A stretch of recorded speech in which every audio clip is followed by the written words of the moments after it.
காவேரி வந்து எங்கேன்னு கேட்குற விஜய்க்கு வந்து இந்த மாதிரி காவேரி இந்த உலகத்தை விட்டு போயிட்டா, இதுக்கப்புறம் வரமாட்டா, குழந்தைய பெற்று கொடுத்துட்டு போட்டா அப்படின்ற மாதிரி சொல்கிறாங்க. அதை கேட்டு விஜய் பார்த்துட்டு பயங்கரமாக கதறி அழறாரு. விஜயை சமாதானப்படுத்துறதுக்காக குழந்தைய கையில் கொடுத்து, நீ கேட்ட பொம்பளை குழந்தைய பிறந்திருக்கு, இதுக்கப்புறம் ஏன்டா இப்படி அழுற அப்படின்னு சொல்கிறாங்க. குழந்தைக்காக நீ வாழ்ந்து தான் ஆகணும் அப்படின்றாங்க. என் காவேரி இல்லாமல் என்னால் எப்படி வாழ முடியும் அப்படின்னு சொல்லிட்டு பயங்கரமாக அழறாரு. குழந்தை இருக்கால, அவளுக்காக நீ வாழணும்ல, இந்த குழந்தை அம்மாவும் இல்லாமல் அப்பாவும் இல்லாமல் கடைசி வரைக்கும் வாழணுமாடா, நீயே சொல்கிறா, ஒன்றை மாதிரி இந்த குழந்தையும் கஷ்டப்படணும் நீ நினைக்கிறியா அப்படின்னோடனே, இல்லை இல்லை என் குழந்தை என்ன மாதிரி கஷ்டப்படக்கூடாது, அப்பா அம்மா இல்லாத கஷ்டம் என்னன்னு எனக்கு நல்லாவே தெரியும், தாத்தா பாட்டி இருந்தாலும் அப்பா அம்மா வேணும், அதனால் இப்போ என் குழந்தைக்காக நான் கண்டிப்பாக இருப்பேன் அப்படின்னு சொல்லிட்டு குழந்தையோட தன்னை சேர்த்து அணைச்சிக்கிறாரு விஜய். அடுத்து வந்து இங்கே காவேரி என்ன பண்ணுறாங்க, வீட்டில் எல்லா இடைக்கலன்னு பேசிகிட்டே வராங்க. ஆனால் யாருக்கும் என்ன பேசுது எது பேசுது காவேரி கிட்டேன்னு ஒன்றும் புரியாமல் வந்து என்ன பண்ணுறது யோசிக்கிறாங்க. காவேரி நிறைய கொஸ்டின்ஸ் வந்து எழுப்புறாங்க. இந்த மாதிரி இதெல்லாம் ஏமா இப்படி இருக்குது, வீடு ஏமா இப்படியே போட்டிங்க, கொஞ்ச நாள் தானே இருந்தீங்க, அதுக்குள்ளேயும் வீடு ஏன் இப்படி ஆகிடுச்சு அப்படின்னு நம்மலாம் கேட்டுட்ருக்காங்க. வீடெல்லாம் க்ளீன் பண்ணிகிட்ருக்காங்க. உடனே வந்து இதையெல்லாம் பார்த்துட்டு, என்னடி இப்படிலாம் பண்ணிகிட்ருக்கா, அப்படி இவ்வளோ பெரிய ஆக்சிடென்ட் வந்திருக்கா, நீ இப்படிலாம் பண்ணக்கூடாதுடி அப்படின்றாங்க. அதெல்லாம் தெரியாது, என் வீட்டை நான் இப்படி தான் வச்சுப்பேன் அப்படின்னு நம்ம சொல்லிகிட்ருக்காங்க. என்னடி எல்லாத்தையும் மறந்துட்டாலேடி, இப்படி இருக்காளேடி அப்படின்னு சொல்லிட்டு மனசு கஷ்டப்படுறாங்க. சரியாயிடுமா எல்லாம் அப்படின்றாங்க. பாப்பாவை வந்து பார்த்து வந்து அவ்வளோ அழகாக கவனிச்சுக்கிறாங்க காவேரி. இதையெல்லாம் பார்த்துட்டு, இவளுக்குன்னு ஒரு குழந்தை இருக்கேடி, குழந்தை கையில் வச்சுருக்கிறது பதில் உன் குழந்தைய வச்சு சுற்றிட்டுருக்காளடி, பரவாயில்லம்மா இருக்கட்டும் அப்படின்னு சொல்லிட்டு சொல்லிகிட்ருக்காங்க நம்ம கங்கா. அடுத்து வந்து காவேரி வந்து தூங்கிட்டு இருக்காங்க. எல்லோரும் தூங்க போயிடுறாங்க. இங்கே வந்து குழந்தை என்ன ஆகுதுன்னா, பாலுக்காக பயங்கரமாக அழுவுது. அம்மாக்காகவும் பாலுக்காகவும் குழந்தை அப்படியே பயங்கரமாக அழ ஆரம்பிக்குது. விஜய் வந்து சமாதானமே படுத்த முடியல.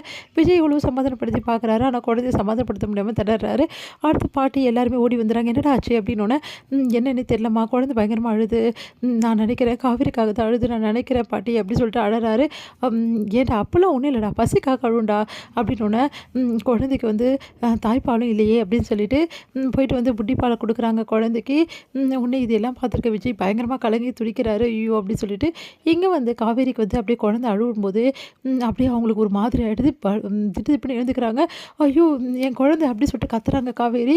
இதையெல்லாம் பார்த்துட்டு எல்லாருமே லைட்டை போட்டு, என்னாச்சுடி உனக்கு அப்படின்னோடனே, குழந்தை பாலுக்காக அழுவுது அழுவுது குழந்தை அப்படின்றாங்க. குழந்தை அழுவுதாயி, குழந்தை நல்லா தாண்டி தூங்கிட்டு இருக்கு அக்கா ரூமில் அப்படின்றாங்க.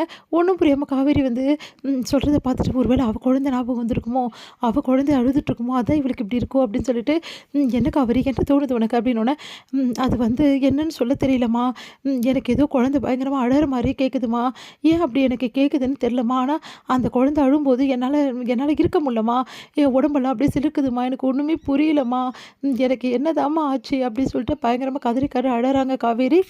இதை பார்த்து சாரதாக்கு என்ன சொல்கிறதே தெரியல. காவேரியை கட்டி பிடிச்சிட்டு, காவேரி அழாதடி, ஒன்றும் இல்லை, உனக்கு அந்த மாதிரி இருக்குடி, ஒன்றும் இல்லடி, எனக்கு ஏம்மா அப்படி இருக்கணும், எனக்காம்மா குழந்தை பிறந்துச்சு, எனக்கு ஏம்மா அப்படி தோணுச்சு, ஏம்மா எனக்கு ஏதோ ஒரு குழந்தை ஞாபகமாக வருது, அந்த குழந்தை யாரும்மா, அக்கா குழந்தை ஞாபகம் ஏம்மா வரணும் எனக்கு, ஒரு அக்கா குழந்தையாம்மா அது அப்படின்னோடனே, அது ஓன் குழந்தைடி, அதாண்டி உனக்கு அந்த ஞாபகம் வருது அப்படின்னு சொல்லிட்டு அழறாங்க சாரதா.